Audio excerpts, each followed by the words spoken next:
जिसने एक शख्स की जान बचाई, गोया उसने पूरी इंसानियत की जान बचाई। वज़ीर-ए-आला पंजाब मरियम नवाज का जो इनिशिएटिव है एयर एम्बुलेंस, वो 2024 की तरह 2025 में भी उसी तरह से तेज़ी से जारी और सारी है। आज हम मौजूद हैं Punjab institute of cardiology hospital में। पेशेंट को शिफ्ट किया है बहावल नगर से लाहौर।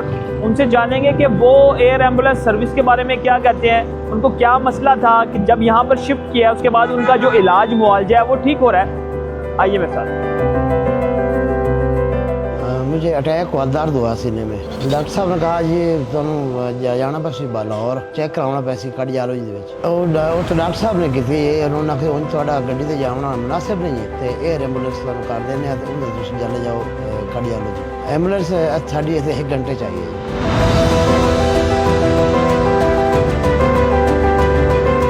बड़ी अच्छी मतलब जो है ना अच्छे तरीके से पहुँचा है। बहुत अच्छी, बहुत फायदेमंद। हमने ने बड़ा अच्छा रिस्पॉन्स दिया, सानू दाखिल किया उन्होंने टेस्ट कर रहे हैं, सब अच्छा कर रहे हैं, बिल्कुल बड़ा अच्छा सन डील किया, बेहतर फील कर रहे हैं।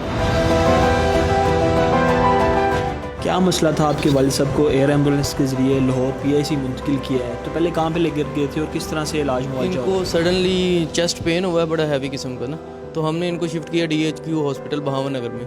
तो वहाँ डॉक्टर साहब ने ट्रीटमेंट किया है, तो उन्होंने फ़ौरन कहा कि इनको PIC शिफ्ट करना है, तो उन्होंने एयर एम्बुलेंस का हमें इंतज़ाम करके दिया है। और हम शुक्रिया अदा करते हैं रेस्क्यू 1122 का, जिन्होंने हमें एयर एम्बुलेंस के थ्रू इधर शिफ्ट किया है और बहुत अच्छा रिस्पांस दिया। और सेकेंडली CM साहबा का, मोहतरमा मरियम नवाज साहबा का, जिन्होंने ये इनिशिएटिव लिया हमारे जैसे भावन नगर जो बैकवर्ड ज़िला है उसके लिए एयर एम्बुलेंस का बंदोबस्त किया। तो एयर एम्बुलेंस के थ्रू हम 1 घंटे में यहाँ शिफ्ट हो गए और माशाल्लाह से हमारा ट्रीटमेंट भी स्टार्ट हो गया। अब आपका पेशेंट ठीक है? जी अल्हम्दुलिल्लाह।